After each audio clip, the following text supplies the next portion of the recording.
How to destroy your brand. Recently, GQ made Kim Kardashian the Man of the Year. This was clearly a marketing ploy to generate some buzz for a dying brand. I guess the marketing ploy worked because I'm talking about it. The reason Kim Kardashian was made the Man of the Year was because she has a business that sells stretchy pants to male athletes. Still though, it's called Man of the Year. There was no man to give the award to? This is a case where rules were being blurred. In school, we hated rules because it inhibited freedom. However, with brand building, rules are great. It allows a brand owner to see what they should do and, more importantly, what they shouldn't do. Lifetime and BET Network. Two networks that had great rules growing up were Lifetime and BET. Don't tell anyone, but I would watch Lifetime every now and then. I wouldn't seek it out or anything. Instead, my mom would be watching the station, and I wouldn't look away. A lot of the shows and movies were entertaining. I soon found out that Lifetime was a station for women. Huh? I didn't know that. I was embarrassed. BET was another good example of a brand with rules. The rule is in the name. Black entertainment television.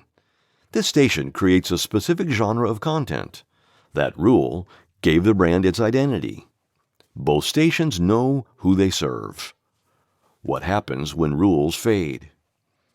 Most of these big brands are dying nowadays because, in today's climate, it's hard for big networks to abide by rules. Think about MTV, for example. Just like BET, they had their rule in their name: music television. But how often do you really see music on MTV nowadays? Most of it is just reality shows. There's a reason for this. It's because most people don't stay on MTV long when they are only playing music. Viewers tune in when their favorite song is on, then they tune out. Due to the changing media landscape, MTV had to drop their rules. And due to dropping their rules, MTV now lacks identity. Gillette fell for the blurred rules movement a few years ago. They made a cringe ad campaign on toxic masculinity. The campaign lacked identity. I get what they were trying to do. They were trying to show the correct way for men to behave and the incorrect way for men to behave. In that contrast, they hoped to attract more good men. But that's not how the public viewed it. In mainstream media, men are often villainized. When a brand that is meant to cater to men began villainizing men, they lost credibility. Gillette never fully recovered from that moment. They lost a lot of market share due to not abiding by their rules. When the world changes, a brand is tempted to blur its rules.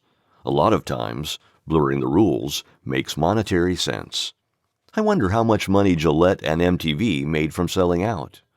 But all the money in the world can't buy back brand identity. Should you ever blur your rules? I believe it's hard to never blur the rules. Some may call it evolving. For example, imagine there is a guy who is a top creator on Vine. For him, his initial rule was, create compelling vines that deal with traveling. When YouTube comes to him and says, sign a deal with us, this Viner can say, no, I want to create compelling vines that deal with traveling. What about when Vine shuts down? Now, this guy must break his rule. He has no other option. In this scenario, this is a game of evolution or die out. In other cases, it's not that deep. The world will change, sure, but that's when we have to decide, are we going to change or nah? Let me give another example. Imagine you own a men's fashion company. Right now, your rule is, sell clothes that men can wear 50 years from now. This mantra prevents you guys from hopping on trends. As of late, more men have been wearing skirts. Many men view skirts as fashionable and comfortable. Other men's fashion companies are adding a men's skirt line for an additional revenue stream. What do? You reference your rule. Sell clothes that men can wear 50 years from now. Now you are stuck. What if this skirt thing is not a trend? What if it's something more men are going to wear 50 years from now? Should you add skirts to the wardrobe line? Questions, and now you must make decisions. The power of saying no. Just because there are a lot of right answers out there does not mean the answers are right for you. If I ever owned a men's fashion company and I was presented with the decision of to add a men's skirt line or not, the answer would be a resounding heck no. Saying no in such an emphatic way feels therapeutic. It makes me feel more loyal to my brand. The thing is, we can't always be so bullheaded when the environment around us is changing. Every now and then, we need to update some core values, or add clarity to what those core values mean. Other times, there will be a gut feeling that guides us. Even though the world is showing different data, the inner compass is saying something else. The inner compass will often speak in a resounding way. Heck no or heck yes. That's when we must make a decision. Do we follow the world or do we follow the inner compass? Companies like GQ, Gillette, and MTV don't really care about that compass. They are too big to notice a compass at all. But as an individual brand owner, you can listen to that compass. Do you break the rules, upgrade the rules, or follow the rules? The decision is all yours.